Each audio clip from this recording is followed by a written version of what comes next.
You're watching CBS 8 Mornings at 6. Good morning, everyone. Happy Tuesday. Thanks for joining us here at 6 a.m. I'm Chris Groh, in for Eric Connor. And I'm Netta Irampour. Thank you so much for being with us. And we do want to talk about, how to prepare for this week. We have some interesting weather headed our way. So let's show you. For now, the marine layers upon us. Another cloudy start to the day. A chance for drizzle by tonight, tomorrow morning. And then actual rain chances coming through. Not as much on Thursday now. It looks like Friday will be the day where we could even see some thunderstorm activity. I'll talk about what this means for our temperatures. Winds are going to be picking up along with this small system that's going to work its way into San Diego. And temperatures are dropping. So we'll get into all of that here in just a couple minutes in your full forecast.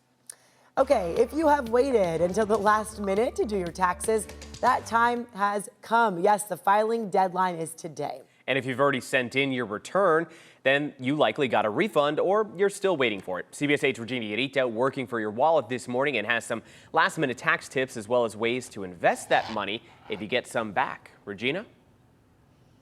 Yeah, good morning, guys. And look, some of us like to procrastinate, and look, it's not bad. Nothing's wrong with that as long as you know that today is the deadline. So this is your reminder. If you have not filed your federal tax returns, the April 15th is the deadline. This is tax day.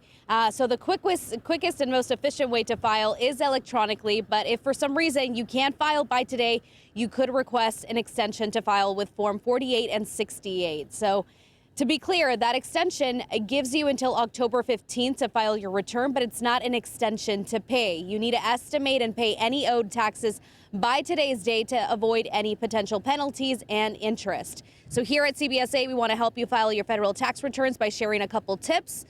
If you still need to file, you first want to gather all the documents you need to for your return. You'll want to look for your W-2 forms from your employer or from your clients if you're self-employed, as a freelancer or contractor. To reduce any errors, double check that you have provided the correct numbers of your Social Security.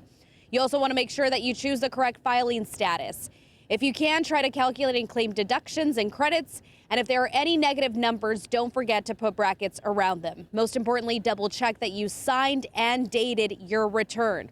If you owe any money, tax experts recommend that you avoid using a credit card to pay your taxes.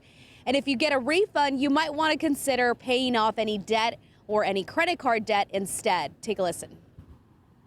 The high interest rate credit card debt, that's going to put a return into your pocket equal to the interest rate on the debt.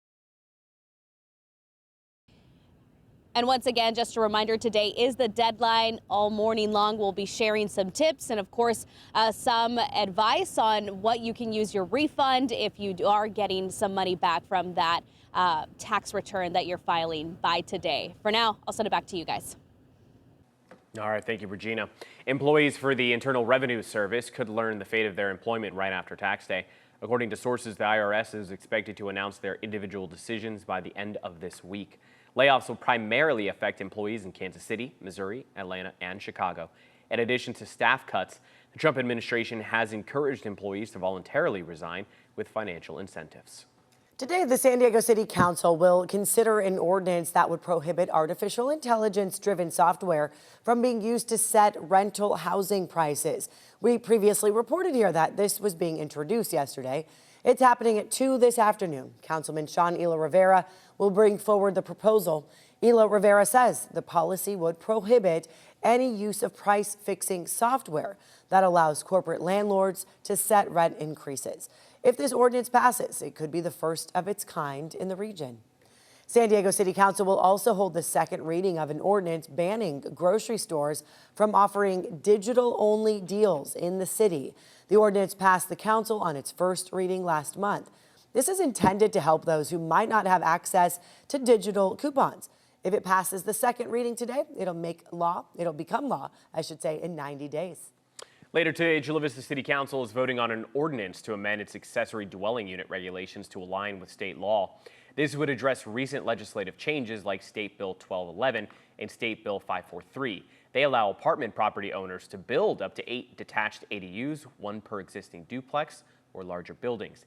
The units also must not exceed 500 square feet. Both regulations tighten prior standards in Chula Vista. They also require ADUs to be under 16 feet in height or 18 feet near transit areas. And this morning, sheriff homicide detectives are investigating following a shooting involving a San Diego police officer. One man was shot and killed. It all started in Sandy Seizure around 3:20 yesterday when a man armed with a rifle and a handgun got into an altercation with a cyclist and fired a round into the ground. When the police tried to apprehend him, he led them on a high-speed chase ending on 26th Street in Golden Hill. Finding himself trapped on a dead-end street, police say he then drove his pickup truck into a police patrol car and a pergola outside a home. That is when two officers opened fire several rounds. The suspect was pronounced dead shortly after 4 p.m. yesterday.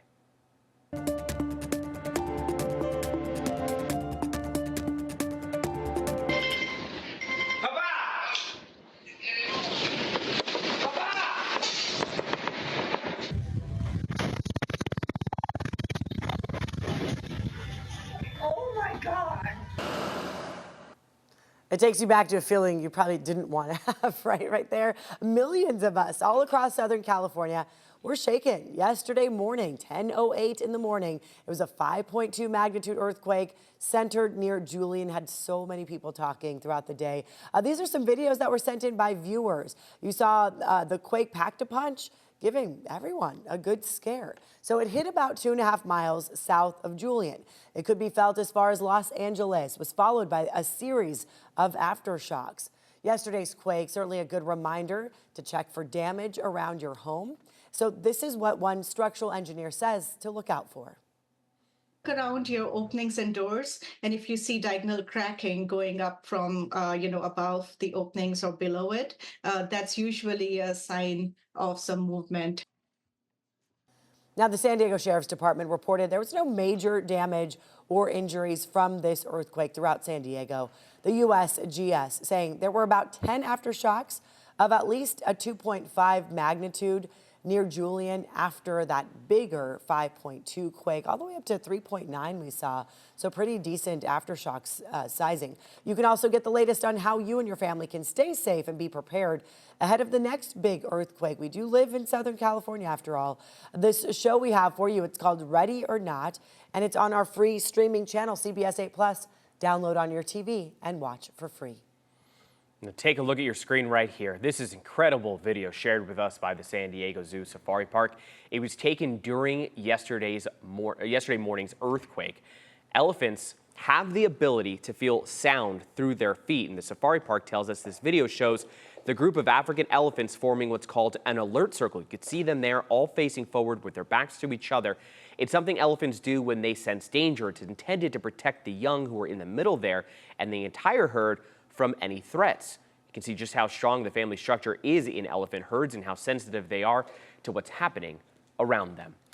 And this at the San Diego Zoo Safari Park, which of course is outside. It's a beautiful opportunity to go ahead and enjoy nature in all the different ways, both San Diego as well as obviously those animal ambassadors. And today's probably going to be a good day, right? Right. It's a great day to head to the Safari Park. If you're off this week, perhaps spring breakers here in town, or you're local, of course, that's a wonderful spot. Support our zoos and our Safari Park. And of course, watch those elephants. I mean, for them to just know how to respond when the ground is shaking, no one had to give them that advice. They just naturally knew to protect the young.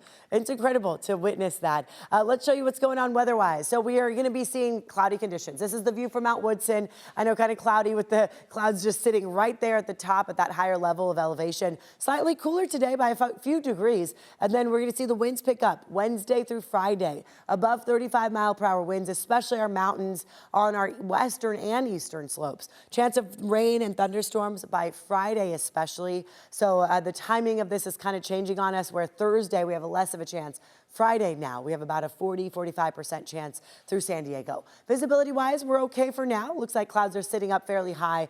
Again, unless you're driving up through our mountains, I think you should be okay. Ramona, Fallbrook were some of our trouble spots yesterday, but it looks like the clouds are a bit higher than that. Pretty far east, though, as you see, they've extended all the way through Ramona to the edges of our mountain range. Here's a look at Mount Soledad camera. You can see the jetty right there, Mission Bay. Sunrise time here in 9 minutes at 6:19.